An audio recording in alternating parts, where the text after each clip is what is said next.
Information Covid-19. Pourquoi faut-il se laver régulièrement les mains? La Covid-19 est un virus qui peut nous infecter en passant par les yeux, le nez ou la bouche. Le plus souvent, ce contact a lieu par les mains.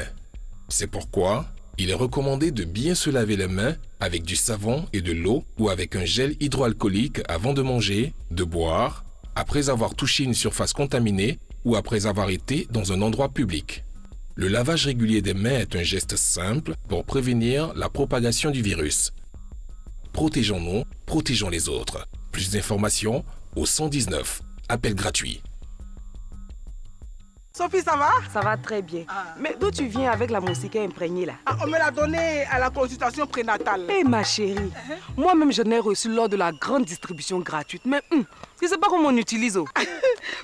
La sage m'a dit d'enlever la moustiquaire de son emballage, la déplier, l'étaler à l'ombre pendant 1 jour, l'installer en haut du lit, du matelas ou de la natte. En tout cas, tout le monde doit dormir sous une moustiquaire imprégnée pour éviter les piqûres de moustiques qui donnent le paludisme. Merci ma chérie. Oui. Désormais, ma famille et moi, nous dormirons sous une moustiquaire imprégnée. Ah oui. La moustiquaire imprégnée, le seul moyen efficace pour lutter contre les piqûres des moustiques et le paludisme.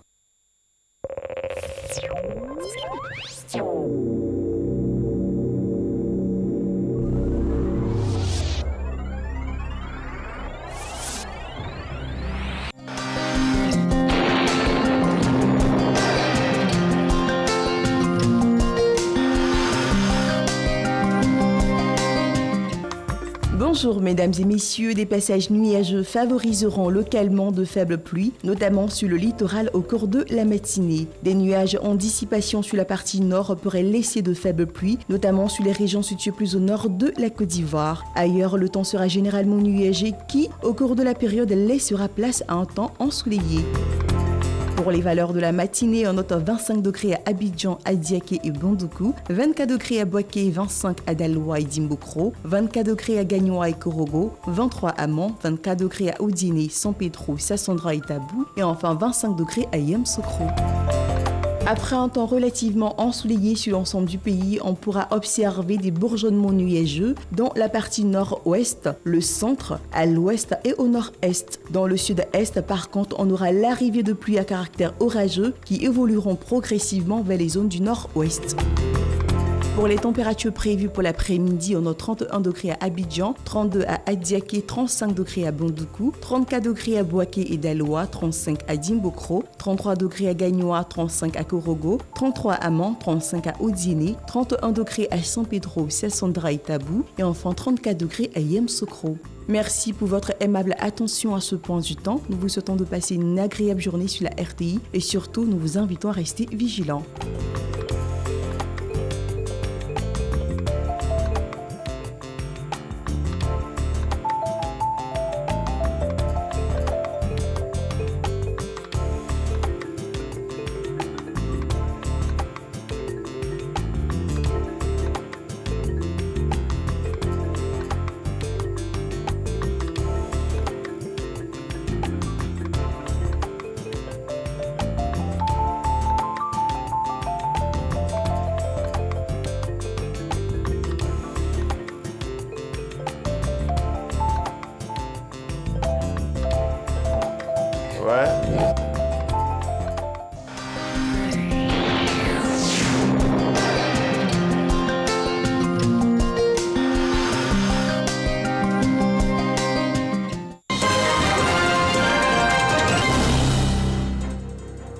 Madame, Monsieur, bonjour. L'actualité de ce jeudi a commencé par cette fête chrétienne, l'Ascension, célébrée aujourd'hui. Il s'agit du 40e jour après Pâques, marquant la dernière rencontre de Jésus-Christ avec ses disciples après sa résurrection.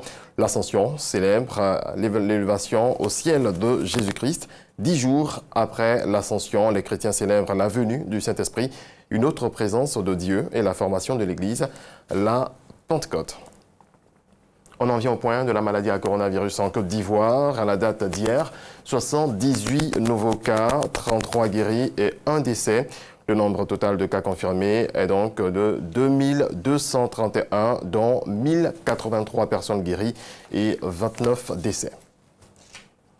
La première dame de Côte d'Ivoire, Dominique Ouattara, offre une ambulance au village de Koundié-Bouman, un village situé dans le département de Tia-Salé. Le point de Mama Traoré. De l'autoroute du Nord au village de Koundié-Bouman, dans le département de Tia-Salé, il faut parcourir 45 km de piste. Dans ce village d'environ 25 000 habitants, le personnel du centre de santé s'attelle au quotidien à fournir les premiers soins aux patients. En cas de nécessité, les malades sont référés à l'hôpital général de Tia-Salé, 90 km plus loin. Souvent, quand il y a des femmes en travail, quand on les évacue, les parents sont en train de chercher de l'argent pour pouvoir les évacuer, ou bien une voiture pour pouvoir les évacuer, ils n'en trouvent pas, et ils sont obligés de partir à moto. Et des fois, la femme n'arrive pas à destination, elle peut prendre l'âme. Souvent, les enfants anémiés, on n'arrive pas à les évacuer à temps, on les évacue à moto, des mobilettes. Un enfant qui est serré entre 2 personnes, on l'envoie à l'hôpital général, vous voyez ce qui peut arriver en route. Répondant à la sollicitation du maire de Tia-Salé, Antoine Assalé-Tiemoko, la première dame vient de mettre fin à la détresse que vivent les populations de Koundié-Bouman depuis 1999. Au nom du Comité national de surveillance des actions de lutte contre le travail des enfants qu'elle préside, Dominique Ouattara vient d'offrir une ambulance au centre de santé de ce village. J'insiste sur la gestion parce que beaucoup d'ambulances ont été offertes à travers le pays, mais pour des questions de gestion, ces ambulances restent en panne au bout de 3 mois, au bout de 4 mois. La première dame a donné une ambulance en 2013, nous sommes en 2020, cette ambulance a continué de rouler. Elle n'a jamais été immobilisée pendant des mois faute d'entretien. Et donc il faut que le même système soit mis en place ici pour que d'ici 10 ans encore, cette ambulance soit encore fonctionnelle au bénéfice des populations. Aujourd'hui, cette belle ambulance va participer énormément à la prise en charge de nos patients et soulager le corps médical dans sa pratique quotidienne. Le don de cette ambulance vise donc à améliorer les conditions de vie de nos populations afin de renforcer leur capacité de résilience face aux risques sociaux. Car c'est en offrant à chaque famille et à chaque enfant une alternative prometteuse à travers l'éducation et la santé que nous parviendrons à éliminer le travail des enfants dans notre pays. Sous le président Alassane Ouattara, Koundié-Bouman a pu bénéficier du raccordement au réseau électrique national, de la construction d'un centre de santé rural et de 15 nouvelles salles de classe. Les populations émettent désormais le vœu de voir le village être érigé en sous-préfecture. Difficile de faire du chiffre en cette période de crise sanitaire. Des petites et moyennes entreprises ont exposé leurs problèmes au ministre de la Promotion des PME, Félix Anoblé, qui leur a rendu visite. Cheikh Koné. Venir sur le terrain pour toucher de près les problèmes vécus par les PME et apporter la compassion et le soutien du gouvernement à ces entreprises en difficulté du fait de la Covid-19. C'est tout le sens de cette tournée de Félix Anoblé. Une tournée débutée sur les premières victimes de la pandémie, les restaurateurs. À Cocody, le ministre de la Promotion des PME visite le restaurant Maquis Duval et se rend ensuite à Côte d'Ivoire Escargot, situé à Zaguié, une PME spécialisée dans la transformation et l'exportation de l'escargot de Côte d'Ivoire. Cette entreprise, avant la survenue de la pandémie, travaillait avec 1000 escargotières, soit 1500 emplois générés. Aujourd'hui, l'entreprise dit avoir un besoin urgent de 5 millions de francs CFA pour faire face à ses charges mensuelles. Après Azaguié, le ministre visite un centre d'affaires hébergeant une centaine d'entreprises, mais le hic ici, ce centre connaît lui-même des difficultés de fonctionnement. La proportion, c'est au moins 50% de baisse d'activité sur le centre d'affaires, c'est-à-dire la partie location à la disposition des jeunes entrepreneurs. Parce que c'est un centre d'affaires, s'il n'est pas fréquenté, naturellement, il n'y a pas de chiffre d'affaires. Le plus difficile reste à venir. En fait, la crise, les effets vont se faire sentir entre fin juin et mi-juillet. Parce que c'est là que toutes les entreprises qui ont vécu sur leurs économies vont se rendre compte de la réalité, de la difficulté en réalité de faire face à leurs charges. Dans l'ensemble, Félix Anoblé a encouragé les gestionnaires de ces entreprises en les invitant à s'inscrire sur le site de l'agence Côte d'Ivoire PME. Le fonds de soutien aux PME, doté donc de 150 milliards de francs CFA, est là. D'ailleurs, nous allons procéder donc à la remise des premiers chèques aux PME qui ont soumissionné. Les critères, d'abord, il faut démontrer qu'on est en difficulté à cause du Covid-19, en voyant les différents bilans des entreprises qui permettent donc de faire une comparaison de ce que vous étiez en 2019. Ce fonds de soutien permettra de faire des prêts aux entreprises de 5 à 10 millions de francs CFA afin de leur permettre de relancer leur activité. 20 000 PME sont déjà inscrites. Voilà, c'est ici que prend fin ce nouveau point de l'actualité. Merci à toutes et à tous de votre attention. Je vous laisse avec Alix pour la suite de Matin Bonheur. Bonjour à tous également. Merci en tout cas d'être en notre compagnie. Nous vous souhaitons d'entrée de jeu une agréable matinée dans votre programme quotidien et surtout une excellente fête de l'Ascension en cette semaine hautement spirituelle avec la célébration il y a quelques jours seulement de la nuit du destin avec le repos de nos fervents musulmans hier. Aujourd'hui, c'est la montée du Christ qui nous occupe pour cette journée de jeudi. Nous espérons qu'avec toute cette célébration-là, nous aurons nos prières exaucées, portées au plus haut pour pouvoir nous apporter le plus urgent, c'est la santé avec cette pandémie à coronavirus qui se verrait bouter de la planète Terre. Ceci dit, nous sommes jeudi et nous respectons notre ligne prescrite et édictée depuis maintenant un bon nombre d'années. Aujourd'hui, nous parlerons de santé et plus précisément d'alimentation. Vous savez que le repas est un moment très important de la journée et manger s'avère être un exercice pour procurer à l'organisme des nutriments nécessaires pour le bon fonctionnement de notre conduit, de notre organisme tout simplement. Mais manger en milieu hospitalier, comment cela se décline? Quelles règles cela doit respecter? C'est de nombreuses questions que nous allons poser dans quelques instants à notre cher expert nutritionniste en la matière, Dr Onvo, qui est déjà là pour vous.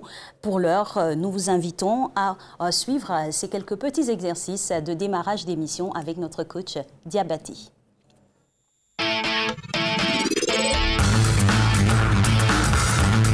Bonjour chers parents, bonjour chez vous à la maison, coach Diabati pour vous servir.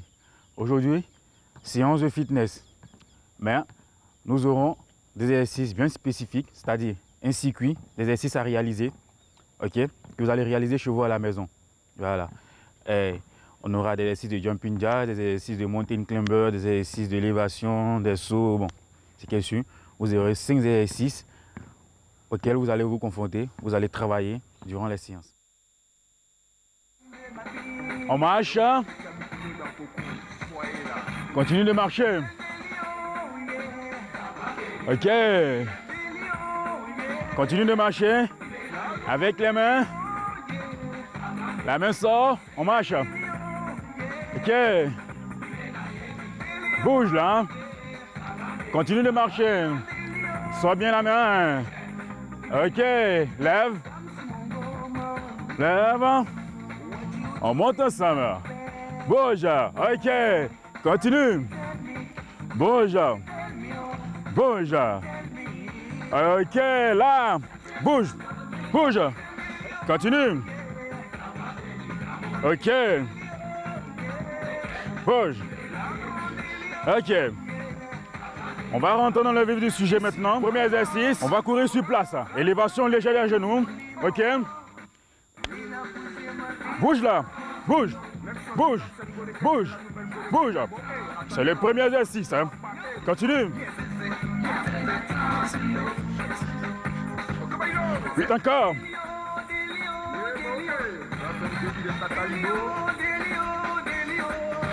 Rapide. Et pause. Ok, sur place, marche, récupère. C'est le premier exercice. On va aller pour le second. Ok. Le second, c'est talon-fesse là. Bouge là. Bouge.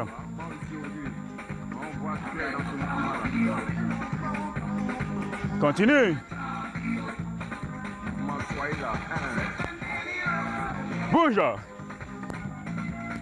Continue toujours.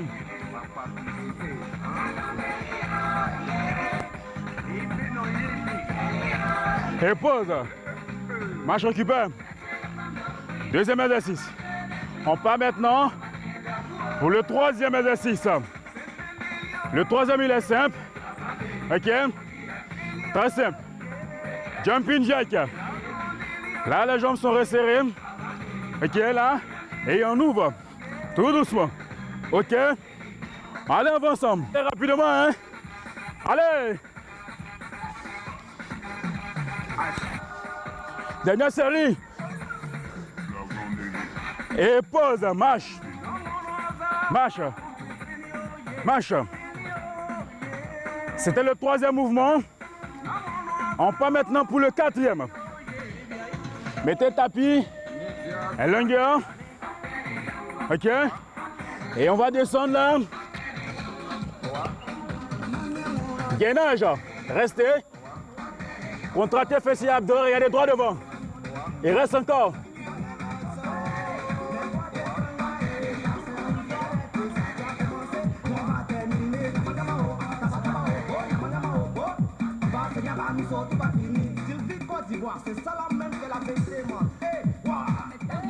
On va se relever et marcher. Ça peut aller, hein? Ça peut aller. On va repartir au sol pour des exercices d'abdos. Ok? C'est le dernier exercice, ça. Allez. Couchez. Ok? Les mains de part et d'autre des oreilles. Levez les jambes là. Ok? Et fermez les coudes. Et cherchez les genoux là. Et restez comme ceci. Ok? Reste encore. Et pause. Ok? Le sport, c'est dur, mais c'est vital. Eh oui, c'est vital, la vie que nous apportons chaque jour au travers de cette matinale qui en est aujourd'hui à son 142e jour, hormis les jours non ouvrés. Vous savez qu'en ce jour, donc, nous célébrons quelques prénoms, notamment Constantin, Costel et Constantine, qui sont aujourd'hui inscrits au calendrier. C'est pas tout. Au titre d'autres informations, nous sommes aujourd'hui à la date du 21 mai 2020 et les 21 mai sont célébrés à la Journée mondiale de la diversité culturelle, le dialogue et le développement. C'est une journée internationale des Nations Unies pour la promotion des questions de diversité et de dialogue. Elle se tient tous les 21 mai. L'Assemblée générale des Nations Unies a proclamé cette journée à la suite de Déclaration universelle sur la diversité culturelle de l'UNESCO en novembre 2001. Elle a été proclamée donc dans la résolution 57-249.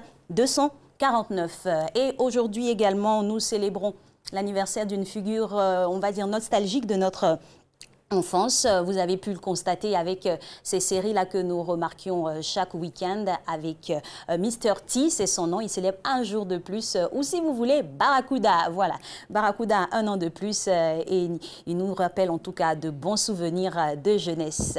Pour sous-entendre cette journée que nous avons évoquée dans quelques instants, nous avons un petit reportage qui, pour vous, proposé Alliance éternelle. Et voilà ce que ça donne.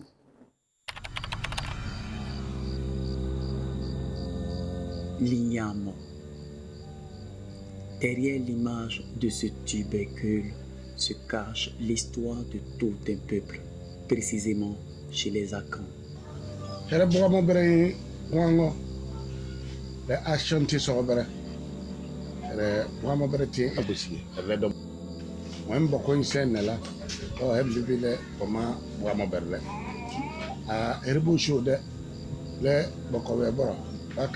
Tano boko tano de rebati elati katika bebo ya boti don tanore we de teme bind your body pe hola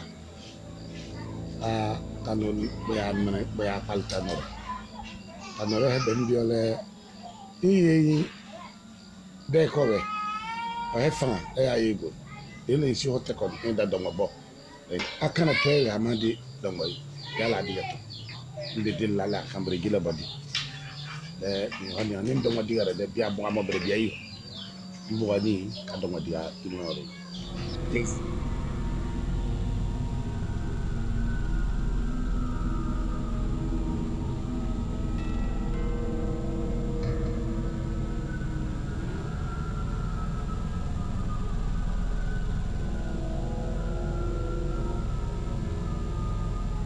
Il faut dire que la fête des Ignames a différentes origines. Chez le Baoulé, par exemple, on nous fait savoir que c'est pendant la famine qu'un chasseur est allé découvrir les ignames. Et donc, chaque année, quand la récolte est faite, il y a une célébration qui est faite avant qu'on consomme l'igname. Chez nous, particulièrement les Abrons, ce n'est pas un chasseur, mais c'est plutôt un fétiche qui nous a fait découvrir, qui nous a donné l'igname pour que nous le puissions le consommer.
Bifet baka domojigo biya buga ngoso miami ayan digo minyana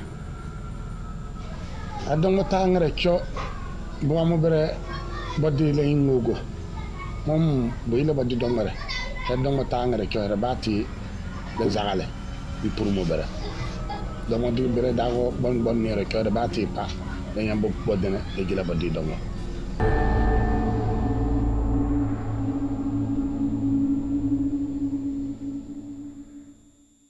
Pertinence effective de la célébration de la journée culturelle avec ici ce reportage qui nous est distillé et proposé par voilà, des passionnés comme ça de la culture. En cette célébration de l'Ascension, toutes les obédiences y trouvent leur compte dans votre matinale. Alors, nous en arrivons à la thématique du jour, à savoir la santé, et nous parlerons de la restauration en milieu hospitalier. Il faut savoir que se nourrir en milieu hospitalier doit respecter certaines commodités et ce process-là passe bien sûr par plusieurs méandres. C'est tout un florilège de questionnements que nous avons pour notre docteur nutritionniste qui est sur ce plateau et qui viendra bien sûr apporter des réponses par sa perspicacité. Voilà, envoyez le jingle et nous démarrons tout de suite les hostilités.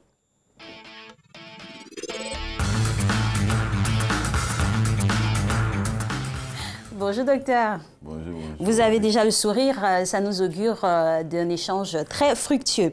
Alors, on parle de la restauration en milieu hospitalier. Qu'entend-on tout de suite par restauration en milieu hospitalier? Alors, il faut dire que la restauration, contrairement à l'hôtel ou bien au restaurant, à l'hôpital, la restauration se fait selon certaines normes. C'est-à-dire que, alors, à côté des médicaments qu'on administre aux patients, il faut aussi apporter de l'alimentation, il faut apporter des repas qui vont soutenir l'énergie de la personne afin de lutter contre les pathologies. Donc, mais cette restauration doit respecter certaines consignes. Bien sûr, à la fois hygiénique, c'est-à-dire que bien et loin des microbes, mais aussi respecter les différentes valeurs que prescrivent le médecin. En tout cas, c'est toute une organisation à mettre en place pour pouvoir exécuter au mieux la restauration en milieu hospitalier. Et le premier lieu qui s'y prête, c'est la cuisine. Donc, en quoi consiste l'organisation d'une cuisine en milieu hospitalier? Alors, il faut d'abord que je revienne d'abord sur la première question pour dire que normalement, le matin, le régime de la personne est écrit par le médecin qui est de garde. Oui, la restauration s'inscrit dans une démarche thérapeutique Bien aussi. sûr, voilà. Donc, alors, le médecin de garde, il propose les types de régime de la personne et alors la cuisine exécute. Alors, l'emplacement de la cuisine, bien sûr, soit on trouve un endroit bien approprié, mais qui ne puisse pas gêner le travail de tout le monde. Voilà, donc ni les odeurs, voilà, il ne faudra pas que les odeurs de la cuisine puissent pénétrer dans la chambre des malades, ni aussi les bruits qui sont effectués. Donc souvent, on choisit un lieu. C'est hors, à côté. C'est vraiment annexe au bâtiment des soins. Des soins, mais souvent aussi c'est juste en dessous, ou bien carrément c'est au dernier étage qu'on place la cuisine pour éviter un peu les inconvénients. Et la proximité nuisible bien sûr, des deux patients, fonctions. Voilà. D'accord. Alors, pourquoi les plats qu'on sert généralement? On nous dit que les plats qu'on sert généralement, et nous, peut-être qu'on a pu faire l'expérience en milieu hospitalier, ont ce goût assez insipide. Qu'est-ce qui devrait constituer déjà le repas? Et puis, qu'est-ce qui fait qu'on en arrive à ce constat? Voilà. Et comme je disais à l'entrée que... Alors, contrairement au restaurant, où on fait appel à tout, même si on n'est souvent... pas dans la gastronomie fine. Voilà. Ici, on va à l'essentiel. Donc, il existe différents types de régimes. Et ces différents régimes sont fonction de la pathologie déclarée. Alors, donc, on a différents types de régimes. Par exemple, on a des régimes sans sel ou bien des régimes hyposodés. Quand on dit hyposodé, ça veut dire que le sel est diminué. Souvent, on fait, pour ces personnes qui ont, par exemple, une hypertension artérielle ou bien des personnes qui sont sous des traitements de corticoïdes, pour qui on dit, on fait un régime très peu salé, donc on dit hyposodé. Il y a aussi des traitements que nous faisons, des régimes pour les personnes aussi qui vont faire par exemple une coloscopie ou une endoscopie. Pour dire, on fait des régimes sans résidus. C'est-à-dire que ce régime, il est sans résidus, je vous explique. Et les résidus, c'est quoi? Voilà, c'est-à-dire que si on prépare un repas, si c'est la sauce ne doit pas contenir d'éléments visibles. Donc on prend le bouillon. Voilà, le bouillon que nous prenons. Alors si c'est du poisson, le poisson ne doit pas contenir l'arrêt de poisson, non. Parce que pendant que le médecin va faire par exemple l'endoscopie, il ne faudra pas qu'il touche, il voit une tache au niveau soit du côlon ou bien au niveau de l'estomac. Il voit une tache, parce que ça peut l'induire en erreur. Donc on prescrit un régime qui est totalement digéré. C'est-à-dire c'est du riz, on prend du riz blanc, mais on ne mettra pas par exemple du riz avec de la tomate ou bien une sauce avec la peau de la tomate, non. Donc on prend les bouillons et c'est du poisson, on ne prendra pas des poissons avec des écailles. On prendra du poisson, la chair du filet de poisson, qu'on le mettra avec un bouillon. Bien sûr qu'on peut apporter par exemple quelques aromatisants pour donner un certain goût, une certaine saveur, mais c'est un bouillon, c'est liquide, c'est-à-dire que quand le bassin y prend, tout passe dans le sang. Il ne faudra pas qu'il y ait encore des taches de l'estomac, de sorte que le médecin, en faisant l'examen, puisse se tromper. Donc c'est ce type de régime, on appelle un régime sans résidus. Il y a aussi des personnes qui, après opération, ont besoin de s'alimenter, mais ça va progressivement. Souvent on fait des régimes liquide, bien sûr, on fait, tout est une composition liquide. Après, ça évolue semi-liquide avant de venir au régime normal. Mais généralement, ce sont des calculs que nous avons effectués, de sorte que durant cette période, le patient ne manque pas d'éléments nutritifs. Donc, on fait un calcul et souvent, on fait des services en fractionnement. C'est-à-dire qu'il le mange le matin, un peu à 10 heures, un peu à midi, un peu à 14 heures, pour que l'énergie que nous avons calculée puisse rentrer dans le corps durant ces 24 heures. Alors, docteur, avec ce que vous êtes en train de nous dire là, c'est de savoir que à chaque pathologie devrait être assignée une préparation bien spécifique de mets. Voilà. Mais ce qu'on constate, c'est que quand on est des fois dans des milieux hospitaliers, on a un menu unique, identique pour bon nombre de patients. Voilà, est-ce que ça devrait se faire ainsi? Non, c'est dommage pour certains centres médicaux. Sinon, normalement, alors ce qu'on demande de faire, c'est que la cuisine dans un hôpital doit être bien spécifique. Et les acteurs, oui, la gestion. Les acteurs, parce que souvent on exige qu'il y ait dans un restaurant à l'hôpital, d'abord quelqu'un qui est formé en la matière, c'est-à-dire qu'un cuisinier, et puis maintenant dans la main-d'œuvre. Mais il faut que ce personnel soit formé régulièrement. C'est-à-dire qu'à part les formations que nous faisons habituellement, c'est-à-dire que l'hygiène et la sécurité, la composition des aliments, mais il faut que le personnel de la cuisine de l'hôpital soit formé aux différents types de régimes, parce que on ne peut pas donner un régime comme ça, comme vous l'avez dit, comme ça à tout le monde. Non. C'est-à-dire que lorsque le matin, l'affiche arrive pour dire que ce patient doit faire un régime hyperprotidique, il faudra que le cuisinier, même les serveurs, puissent savoir qu'est-ce que c'est un régime hyperprotidique. On va décoder un peu chaque fiche. Voilà. Quand ça arrive, alors on arrive à donner un régime hyperprotidique, un régime hyponormosodé aux patients. Donc il faudra que le personnel de la cuisine soit formé à cet effet. Docteur, de votre expérience, qu'est-ce qui se passe sur le terrain? Est-ce qu'avec tous les centres hospitaliers que nous avons ici en Côte d'Ivoire, la formation suit vraiment le cheminement de l'alimentation, la restauration? Je dirais que non. Certains restaurants en cuisine font appel à des experts. Nous autres, nous allons et nous faisons des formations au personnel. Mais je pense que beaucoup encore ont besoin de formation. Beaucoup ont besoin de formation. Et la formation doit passer par quoi? Qu'est-ce qu'il faut savoir? Normalement, on fait des appels, c'est-à-dire que le restaurateur de la cuisine fait appel à un expert, et puis quand on passe par FDFP, je crois FDFP, alors, et on fait une formation. Mais ce sont des formateurs spéciaux. Voilà, nous autres, dans les spéciaux, nous arrivons. Donc c'est des personnes qualifiées en nutrition. En nutrition médicale. En nutrition médicale, voilà. Parce qu'on peut arriver, un formateur peut arriver, un formateur en restauration collective peut arriver, et puis faire une formation de manière générale, comme par exemple, on fait une formation dans un hôtel, on parle de l'hygiène, on parle de la sécurité, on parle des produits, des intrants, mais à l'hôpital, en plus de parler un peu de l'hygiène, les intrants, on doit aussi parler des différents types de régimes spécifiques. C'est-à-dire que lorsque, par exemple, vous arrivez, par exemple, aux soins intensifs où le malade n'arrive pas à manger, on met des sondes, on y arrivera. Oui. Vous allez voir, par exemple, que c'est des calculs que nous faisons sur les 24 heures. C'est-à-dire que si le médecin demande qu'on puisse donner une énergie près de 2500, 2300 kcal, ou bien 2800 kcal, alors on fait le calcul selon le poids de la personne, l'âge de la personne, et on fait la répartition.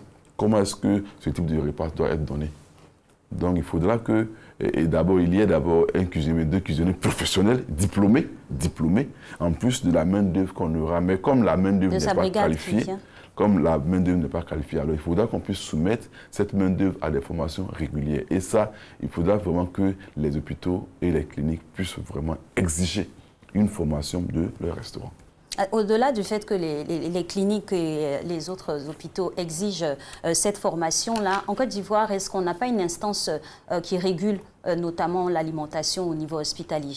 Normalement, ça doit exister, mais bon, peut-être qu'ils prendront le temps de voir, mais je pense que ça doit exister. Mais il faut dire que nous, la nouvelle génération... Parce que c'est des protocoles qui sont édictés, qui devraient respecter certaines normes. Normalement, c'est pour ça souvent on exige que dans les grands centres médicaux, il faudra qu'il y ait des nutritionnistes, un nutritionniste qui viendra d'abord surveiller le régime, mais aussi faire des formations au personnel. Très bien. On va revenir sur le protocole de restauration au niveau hospitalier, savoir comment on informe le patient, s'il est informé de ce qu'il doit ingurgiter et ce que ça doit apporter dans son processus de guérison. Dans quelques instants, le temps pour nous de partir pour la pub.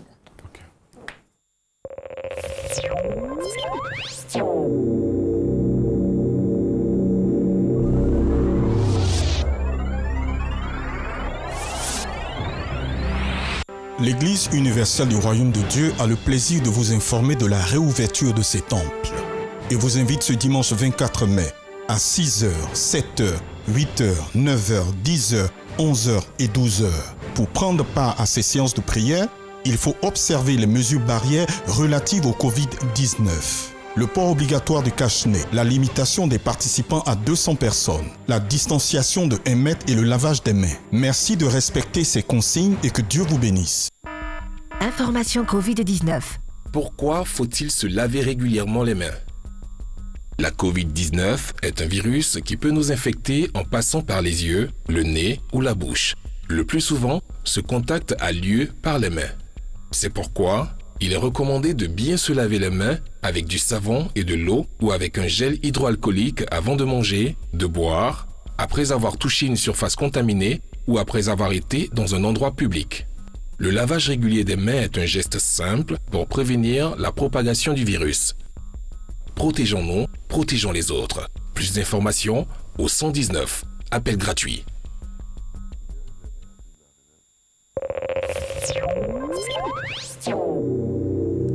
Et voilà, retour sur ce plateau temporaire. Hein, vous l'aurez constaté avec nous. Nous allons retourner au studio très incessamment. Nous sommes en compagnie du docteur Envo qui nous instruit sur le sujet de la restauration en milieu hospitalier. Alors, nous parlions à l'instant du protocole de préparation de la nourriture, de la formation qu'il faut avoir pour pouvoir bien concocter ces plats-là administrés aux différents malades.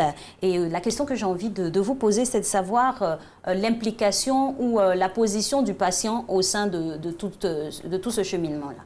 Alors, puisque c'est du patient qu'il s'agit, oui, normalement, le patient, il est informé. Tout commence le matin. Lorsque le matin, le serveur part pour débarrasser le petit déjeuner, déjà, il fait une proposition. Il doit faire une proposition au patient. À midi, voici ce que nous vous proposons à midi. Et généralement, il y a deux choix. Il devrait avoir minimum deux choix. Minimum deux choix. Deux choix, sachant que donc il y a un problème de communication. Il faudra que le serveur communique avec le patient, lui expliquer à midi nous avons deux choix, sachant que vous mangez sans sel, ou bien sachant que vous devez manger plus de protéines dans les cas des régimes hyperprotéiques, ou bien sachant que vous devez manger un régime sans résidus, c'est-à-dire qu'il n'y aura rien de solide, voilà, etc. Voilà. Donc nous faisons deux propositions. Donc le patient il choisit. Voilà. Donc il faut informer le patient. En toute chose, c'est la communication. Donc, on informe le patient. Et le soir aussi, on informe le patient des menus qui seront proposés. Mais tout en accord avec, bien sûr, le nutritionniste. C'est ce que le médecin a prescrit le matin. Alors, le nutritionniste veille à l'exécution de ces différents menus. Alors, docteur, dans la chaîne de valeur du choix du menu par le nutritionniste en relation avec le chef cuisinier, de l'information au patient, est-ce qu'il peut arriver des fois où le patient n'est pas envie, par exemple, d'un plat, on peut le changer ou ça répond à quel mode? Alors, il faut dire que normalement, ce que nous faisons... On se soumet scrupuleusement à ce qu'on a. Normalement, on doit se soumettre à ce qu'on a. Parce que le programme, il est écrit. Généralement, les programmes de la semaine sont soumis au nutritionniste la semaine d'avant. C'est-à-dire que le vendredi avant, selon les produits de la saison, alors le cuisinier fait une proposition de la semaine qui arrive. Donc, et le nutritionniste, il valide. S'il y a les corrections à faire, il fait la correction, il valide et le repas, et le menu au repas chez le cuisinier.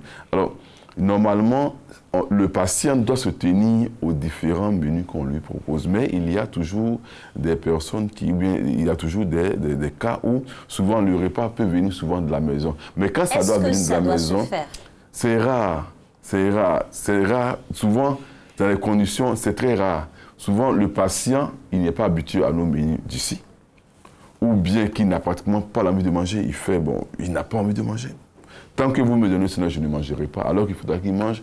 Alors on peut, dans les cas extrêmes, faire venir un repas de la maison, mais ce repas doit être validé par le nutritionniste. Justement, ça doit respecter. Vous ne pouvez pas être là et vous avez un problème de gras dans le sang, et puis, ou bien un problème de foie où on vous dit un régime, par exemple, sans gras, et vous allez dire non, vous voulez manger sauce pistache. Non, ce n'est pas possible. Ça ne sera pas validé.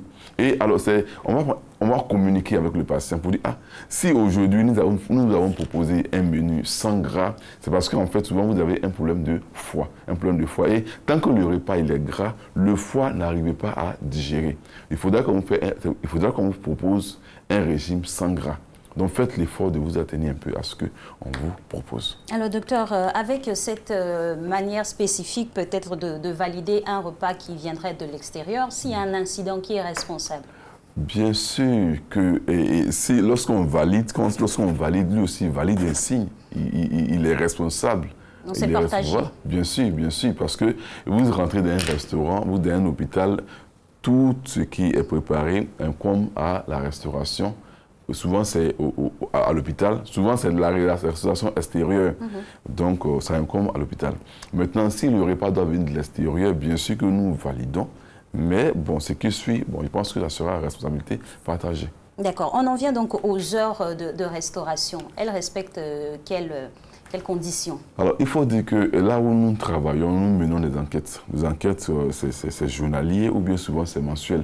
On demande l'avis des patients sur le goût des repas, sur l'heure des repas, sur la température des repas et l'heure des repas.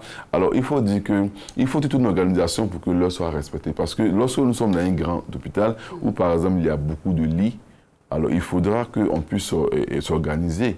Parce que souvent, les heures, le temps de servir les premiers patients de 11h30, souvent les derniers patients reçoivent les repas vers 13h. Et ça, souvent, c'est dommage pour le patient. Surtout si c'est un diabétique qui doit appliquer l'insuline et puis se nourrir. Donc la clé de répartition des repas se fait en fonction aussi des pathologies. Voilà. Alors, c'est la stratégie qui a été trouvée dans nos cliniques. C'est-à-dire que nous faisons ceci.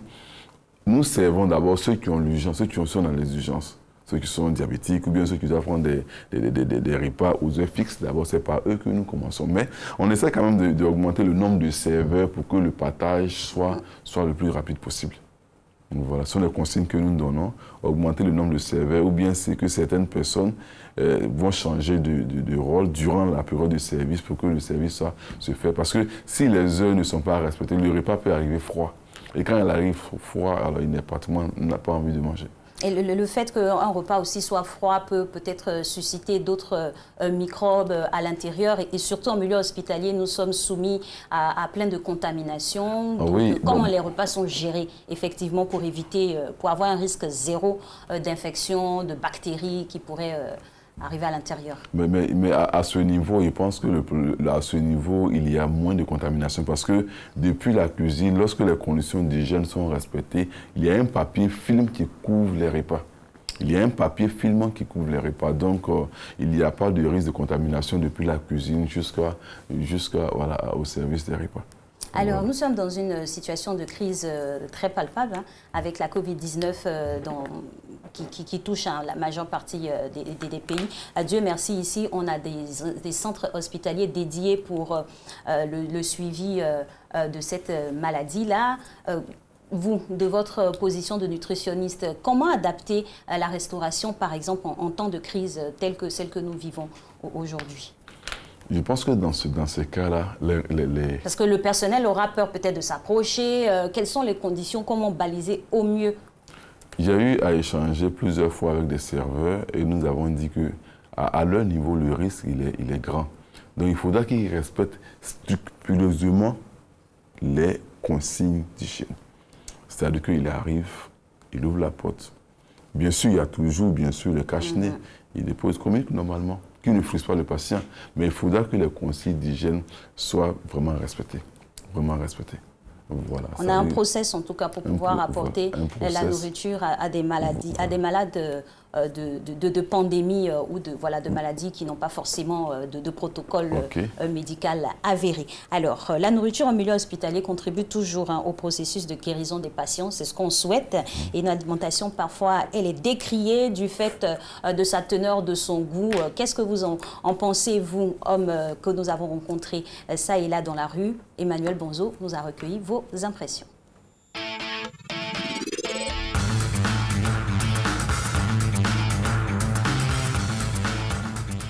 La nourriture qui est confectionnée en milieu hospitalier, bon, d'un premier temps, c'est une bonne chose. Parce qu'on tient compte des malades. Mais ce que je déplore un peu, c'est que, est-ce que cette nourriture est favorable par rapport aux malades? Parce qu'il y a des malades qui sont souvent diabétiques, d'autres sont tensionnés. Est-ce qu'on tient compte de ces malades-là pour pouvoir les octroyer à manger?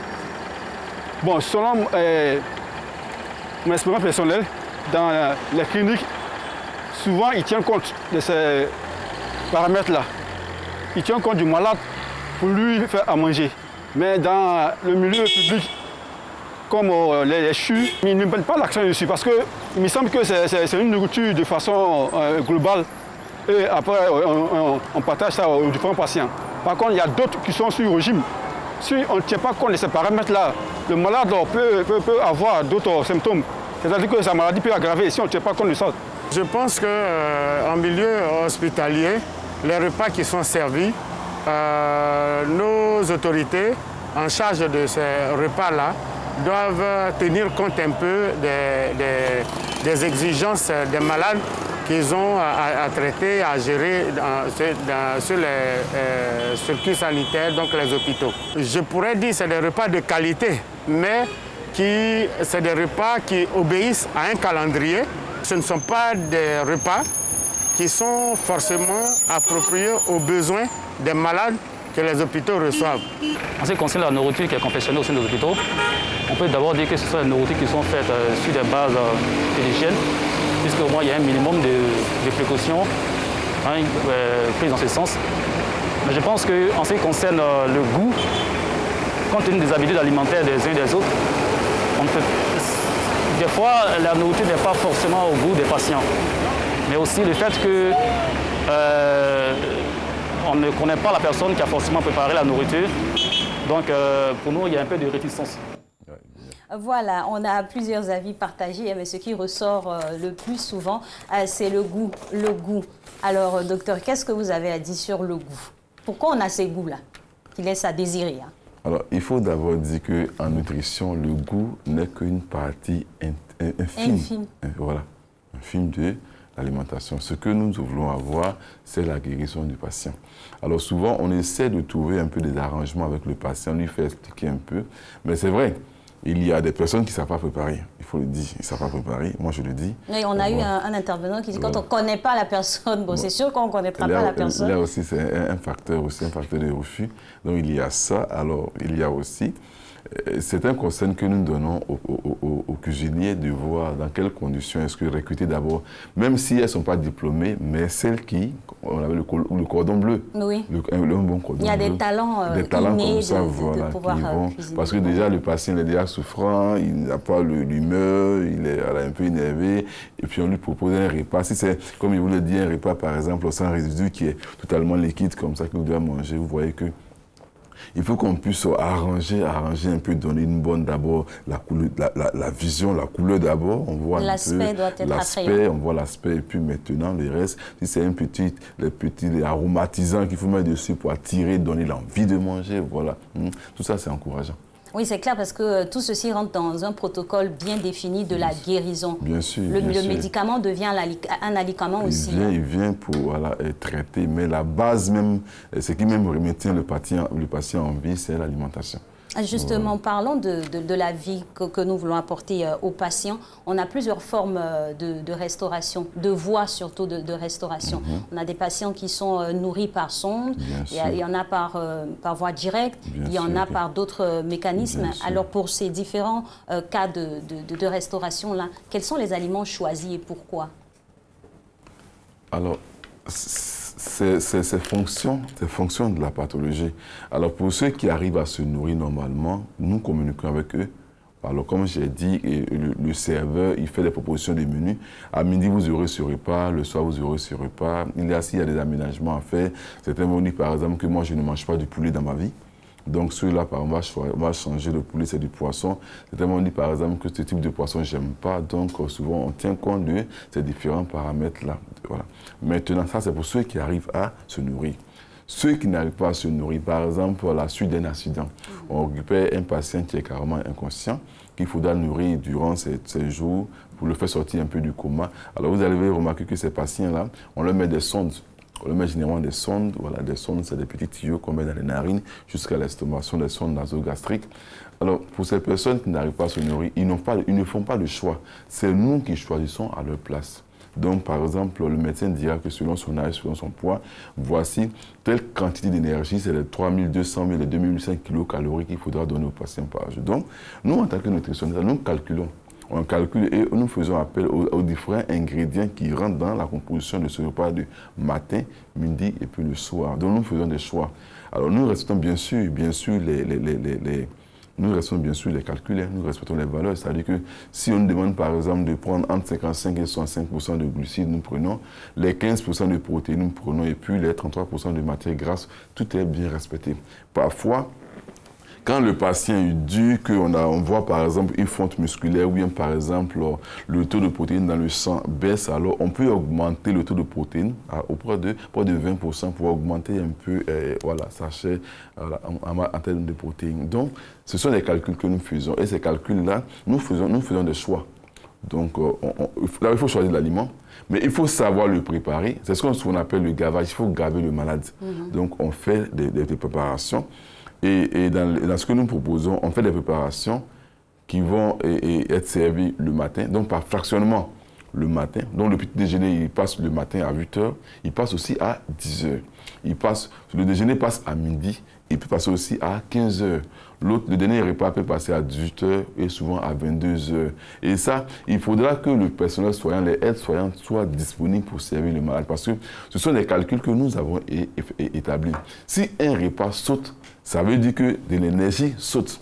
Ça veut dire que des protéines sautent, une carence. Donc souvent, quand le patient, souvent, on arrive parfois où, malgré l'information, les autres formes d'insistance, souvent, le patient est dépérit. Pourquoi? Parce que souvent, aux soins intensifs, souvent aux urgences, l'accent est beaucoup mis sur le traitement médicamenteux que souvent sur l'alimentation. Donc souvent, le patient peut sauter plusieurs repas. C'est pour cela que souvent, vous trouvez votre patient aux urgences, souvent dans un état vraiment, voilà, pas joli à voir, mais parce que souvent, c'est l'état, l'accent est beaucoup mis sur les médicaments et souvent certaines personnes ont tendance à oublier, à sauter un peu les repas. C'est pour cela souvent qu'on voit un peu ces cas-là. Alors docteur, dans l'application de ces différents protocoles, que ce soit au niveau médicamenteux, au niveau de l'alimentation, il devrait y avoir des concertations. Le médecin qui prescrit par exemple des médicaments, le nutritionniste et le chef cuisinier devraient travailler de concert.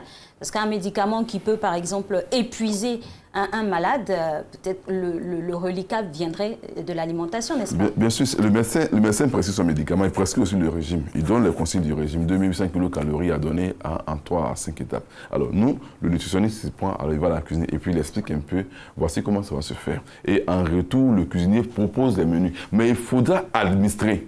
Il ne s'agit pas de proposer le menu. Parce que souvent, c'est là le problème. Souvent, le cuisinier, puisque le cuisinier, lui, il facture le repas qu'il a envoyé. Donc, il faudra que ça soit appliqué. Donc, il faudra souvent de la main-d'œuvre. On peut arriver, par exemple, qu'on dirait, aujourd'hui, on n'a que 2 aides-soignantes. Aujourd'hui, on n'a qu'un infirmier. Donc, quand c'est comme ça, ils sont tellement pris dans les autres services, ils sont tellement occupés dans d'autres services, de sorte que souvent, ils n'ont pas le temps de... Et puis, ce type de menu, il faut avoir le temps d'administrer un repas. Et justement, ces repas-là doivent respecter un certain cheminement, on l'a dit, mais parlons même de l'assiette, ce qu'on y trouve. Quels sont les ingrédients qu'on utilise, qu'on devrait utiliser en fonction des pathologies? Pour qu'on puisse retrouver cela dans l'assiette, on va vérifier un peu. Je vais juste donner un petit exemple. Je prends par exemple le cas de quelqu'un qui a 85 kg et puis un âge près de 42 ans. On fait un petit calcul, on demande par exemple qu'il y ait par exemple 3200 kcal, à la fois pour le soutenir, mais aussi pour lutter contre les infections. Donc on augmente l'énergie et surtout on augmente le taux de protéines. Donc on fera un gavage hyper protéinique. On le fait. À midi par exemple, pour cette personne, on prendra par exemple le repas de midi. Habituellement, nous avons plus de 1190 kcal. Donc, c'est près de la pomme de terre. On prend souvent la pomme de terre. Oui, c'est ce qui est beaucoup utilisé. Voilà, la pomme de terre, oui, parce que c'est facile à digérer. Donc, on prend la pomme de terre, près de 700 grammes de pommes de terre que nous prenons. 700 grammes de pommes de terre que nous prenons avec du filet de poisson, la chair de poisson, du filet de poisson, à hauteur de 180 grammes à 200 grammes que nous prenons avec des légumes et puis de l'huile, une cuillerée d'huile que nous prenons. Alors, la pomme de terre est bien épluchée, bien préparée. Et en préparant, on met l'huile dans le repas. Il y a toujours ainsi sur l'huile. Parce que si on ne met pas l'huile dans la préparation, un patient qui n'arrive pas à se manger, si arrivé là-bas, s'il devient encore constipé, là, ça devient compliqué. Oui. Parce qu'il fait 2 jours, 3 jours sans faire des selles, là encore, ça va entraîner autre problème. Le foie va prendre d'autres complications. Voilà, donc n'allez pas à l'hôpital, vous allez prendre des maladies à l'hôpital, non. Donc, déjà, ce que vous avez là, c'est déjà suffisant. Donc, on respecte... Il faudrait que ça finisse même. Voilà, donc on respecte ces consignes, on ajoute l'huile, et après, on va faire un mixage. On mixe, on a un point mixeur, on le mixe et on le tamise. On le mixe et on le tamise. Et on fait des petits bols de 300 ml qui vont. Alors, ces petits, c'est bien filmé, on filme bien ces petits bols et ça monte. Et quand ça arrive, il faudra que le personnel social, l'infirmier, généralement son aide-soignant, arrive à faire passer. Donc, elles vont diluer le repas et puis elles vont faire passer. Mais il faudra prendre du temps. Souvent, le repas peut durer 15 à 20 minutes. On prend le temps pour prendre les seringues et puis on l'administre lentement pour que tout le repas puisse passer. Comme il a dit, il faudra que ces 4 à 5 repas programmés puissent entrer dans l'estomac du patient. Sinon, souvent, on voit des cas où le patient, par exemple, dépérit et puis voilà. Alors, docteur, pour revenir et rester dans l'assiette du patient, quels sont les mets que vous proposez, que vous préconisez en milieu hospitalier? Et surtout la présentation aussi, parce que des fois, quand la présentation n'est pas au rendez-vous, tout de suite on est réticent à manger, d'autant plus que peut-être qu'on a d'autres envies ou de la nausée par exemple. Alors, quand souvent il s'agit d'un régime normal, alors là, le choix il est grand, quand le régime est normal. Mais quand c'est les régimes qui sont spécifiques, alors on choisit les menus selon la pathologie. Par exemple, on dirait, si on dit pas que de faire un régime, qu'est-ce que je dirais, un régime hyperprotidique, par exemple, pour quelqu'un qui, un patient qui fait un cancer, ou bien un patient qui a beaucoup de péri, ou bien qui lutte contre une infection. Alors, on va choisir les menus. On choisit les différents ingrédients les plus simples possibles, mais nous mettons l'accent sur un élément qu'on appelle les protéines. Très bien. Il faut l'apport en protéines. Voilà, ça c'est un cas de régime hyperprotidique. Mais souvent on a des cas aussi, on a un régime hyposodé, hyperprotidique, ou bien un régime, quand il y a plusieurs pathologies, alors on s'arrange à mettre tout ensemble. Parce que souvent c'est une seule maladie. Il n'y a pas de problème. Quand c'est un régime normal, pas de souci. Mais quand il y a parfois trois maladies à la fois, le foie il est un peu fatigué, il faut le soutenir, ou bien par exemple la trop de péri. Donc on tient compte de ça. On peut avoir un régime à la fois hyperprotidique, sans gras, et puis aussi hyposodé, à la fois, trois à la fois. Et le nutritionniste fait la proposition au cuisinier. Le cuisinier, lui, il exécute ce que l'autre y arrive. Le médecin propose, le nutritionniste, il organise et il propose au cuisinier qui l'exécute. Et en retour, on observe pour voir est-ce que ça a été respecté avant que ça le montre sur le patient. Et qui fait ce contrôle-là de régulation d'après-restauration? Qui est chargé de faire ce contrôle? Généralement, le nutritionniste le fait, mais souvent il se fait aider. Il passe dans toutes les chambres? Normalement, il se fait aider. Lui, il passe nous passons généralement dans les chambres où les régimes sont spécifiques. Quand c'est un régime normal, on passe pour demander un peu est-ce que le séjour est bon, est-ce que ça va, on fait des enquêtes. Mais souvent, nous passons surtout dans les chambres où les régimes sont un peu spécifiques. Voilà, un peu spécifique, parce qu'on se dit par exemple que ce type de régime-là, c'est un peu compliqué. Donc il faut veiller, est-ce que le patient il a supporté, est-ce qu'il a aimé, est-ce que tout est passé, parce que souvent l'aspect du repas fait que le patient n'arrive pas à manger. Et il faut écouter le patient. Il faut écouter le patient. S'il y a quelques améliorations à faire, ou bien s'il y a quelques exceptions qu'il souhaiterait qu'on fasse pour lui, souvent c'est pas trop compliqué.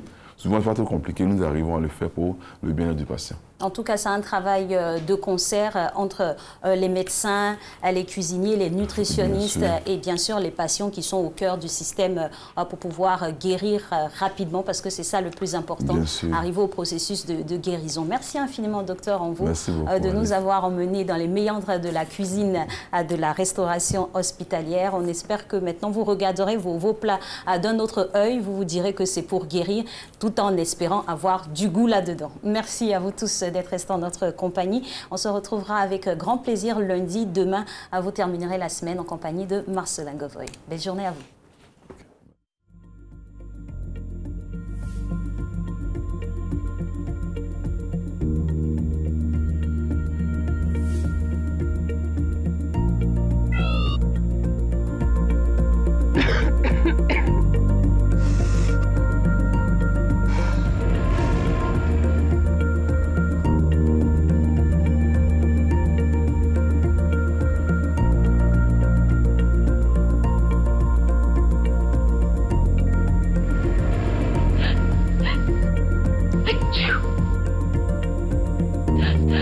Hey!